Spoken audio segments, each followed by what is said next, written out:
So I'm reluctant to go into the electronics because it's the area of the motorbike that I have the least amount of confidence, but it's become such a big part of racing that it needs to be spoken about. So I'll struggle through and maybe you'll learn something as I do. So the reason I'm not good at electronics is because it just doesn't come naturally to me. I struggle even to use my iPhone efficiently after all these years of having one. So in British Superbikes, there's obviously electronics on the bike, otherwise it wouldn't run, but it's a controlled ECU which is very basic, and it's designed that way so as we don't have traction control, anti-wheelie and launch control or any of these rider aids that have become fairly well known. But in this night series that I'm racing, electronics are open, we can do what we want, and also the HRC kit you've seen me fit to this bike does have a huge variety of parameters to adjust and play with, which has all the things I mentioned, like launch control for the start, traction control for the wheel spin, and anti-wheelie to try and keep the front wheel down and driving forward. So I'll try and explain some of what you need to do to get started with the track activity. So once you have your bike with your kit ECU, you then need to download the HRC data setting tool. I've done that and I've clicked it and I have it open, and then you'll go into a data name. So this one has Frank Base 24. So Frank Rathel was the person who did the fueling for the ECU before it got sent from Dow Racing over to me to use. So there is a standard base setting in the ECU, but it's not as fine-tuned. So Frank has done a nice job at spending time on the dyno and finding the right air-fuel ratio mixtures to get a good fuel map for this bike and package, and that's what I'm riding with.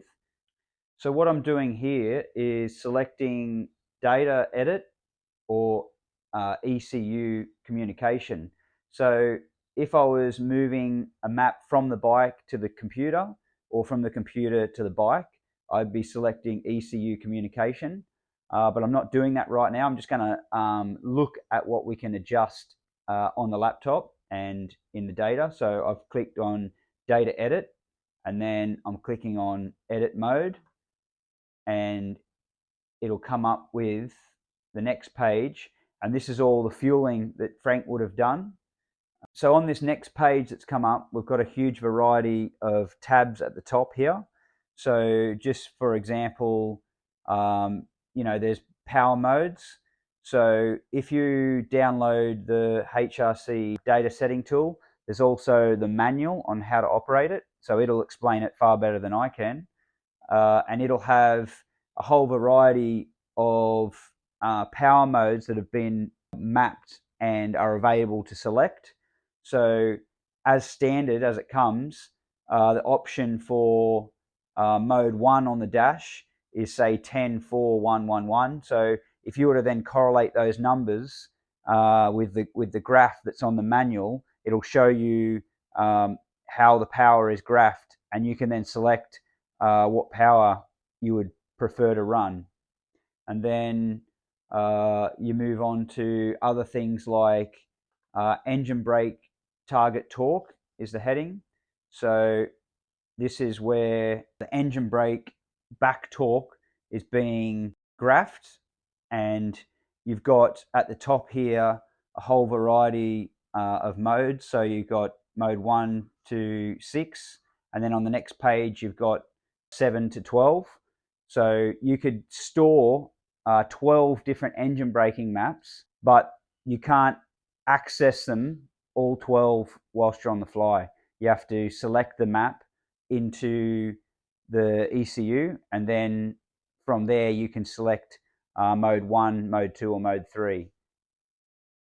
So another option in the tabs is the sprocket, and that's obviously the gearing you're running. So if you don't have the correct gearing that's on the bike, the ECU won't function in the correct way. So you have to select sprocket and select what number of teeth are on the sprockets. And then you've got another example is tire diameters need to be logged. Some other options are, for example, pit lane. So you can select the speed that you want once you've hit the pit lane button. What speed you've selected there is what speed it'll ideally run at. A rev cut, so you can select your max RPM. Then, as I mentioned before, there's the launch control. So then start mode can be selected, and you can go through settings for the start. So another parameter for adjustment is under the heading of SRC base setting. And from what I understand, that is set in mode 1, which is the factory setting. And basically, as soon as the wheel starts to spin, the traction control will immediately start to take effect, where mode 2 has slightly less intervention. And then say mode 3, for example, it'll let the tire start to spin a little bit before the traction control starts to cut in. So it may be where you get a feeling of the tire starting to spin, but only ever so slightly, and then the traction control will start to work, as opposed to as soon as you open the throttle, as soon as the ECU sees a variation between front and rear wheel slip, it'll already be active straight away. So I'm not able to actually show you the specific numbers because Frank Rathel did the fueling, and that's his information, and he works hard and gets paid for that sort of material. So I can't just share that to the general public. Also, Alan Jackson at Jackson's Racing has given me some information of some of the areas to adjust to help what I want to gain from the bike.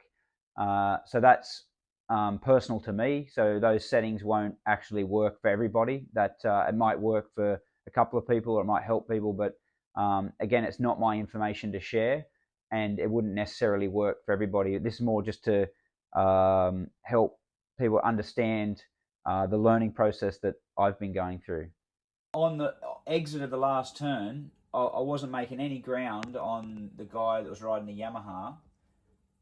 And then by halfway down the straight, I was reeling him in hand over fist. So, like, yeah, and then I'm into fourth gear by that point. So upright, the bike does go fast. It seems to have plenty of speed in a straight line. But see, any time I'm in a corner, on the exit of a corner, I felt like I was being held back. The only place actually could be the exit of turn. Well, I was going back to fourth because the gearing was too tall. So I think ideally, if I've got the gearing right next time I'm there, I'll only go back one gear into turn 1, and then I'll just ride out of turn 1 in fifth, and then until I get to the brakes at turn 2. But the last time I was there, I was going back 2 gears into turn 1 because the bike was a bit tall on the gearing. So I was using that extra gear to help the bike turn in at turn 1. If I was to continue using that same incorrect gearing, I would then think that I'd need more power on the edge of the tyre in fourth. I've already gone up 2 teeth on the rear sprocket, so I think I'll be able to just run through in fifth. I do think that. So there isn't anywhere on the track where you're accelerating in fourth on the side of the tyre. Well, there aren't any. It's just straight into racing. I only got to ride it in qualifying and racing, and then it rained after that. So I literally got one qualifying session and one race, and that were it. Right, fair enough. So what I rode on the last time was too lazy by a long way. Coming off the corners, it felt hyper lazy. I don't know how much difference these changes we're making are going to make. You know what I mean? I want to make a big impact and make the bike feel a lot better, but I don't want to make it bad to ride because I've gone too far the wrong way either. You know, so it's trying to find that balance, which is, I know it's always just going to be an educated guess, because until I go on a day where there's time to play around and just do laps, it's always going to be like that. So the first thing I'm going to do after I've opened the data setting tool is click on which map I want to use. So I've named this one Sydney Motorsports Park version 2 because I've made adjustments. I'm going to click on ECU communication instead of the data edit like I had open before, and then I'm going to press transmission start. One thing I didn't mention earlier was you'll also need the download lead to be able to communicate with the bike.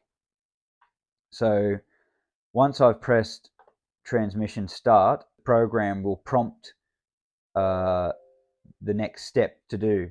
So it'll say have the bike switched off, which it already is. Then I'll press OK. Then it'll ask me to switch the bike on, to start and put power to the bike.